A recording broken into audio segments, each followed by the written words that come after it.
at drone footage of flames ripping through a Detroit bus terminal overnight. It destroyed more than a half dozen DDOT buses. 7 Action News reporter Kimberly Craig live on the city's east side tonight, where officials say that damage could have been a lot worse. Kim. It really could have been, Curtis. Thankfully, no firefighters or workers here were injured. Take a look behind me here. Firefighters have been out here since about 1:30 this morning. Now, this terminal is on St. Jean at Shoemaker on the city's east side, and they're still putting out hot spots.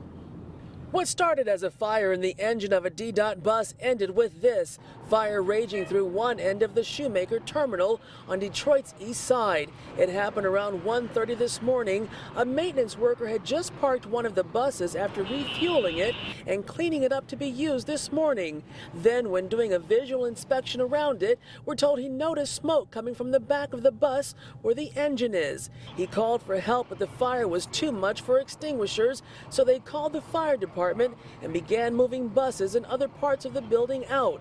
And when bus drivers began showing up for work early this morning, we're told they rolled with the changes to get out on the road. And it was really interesting to see, because up to 2-3 blocks away, we had buses parked till when the drivers were doing their normal runs. They were walking a couple of blocks, picking up their buses and getting on the road. It was just a great thing to see. About 20% of the building and 7 City of Detroit buses were destroyed in the fire.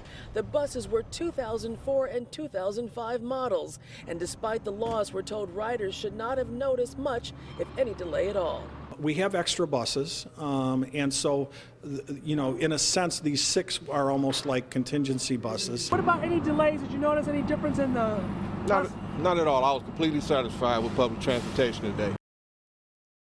We've asked but have still not received an estimate for the damages and loss out here. The good news is the city of Detroit is expecting to get 20 new buses in late spring. Reporting live on the city's east side, Kimberly Craig, 7 Action News. All right, thank you, Kim.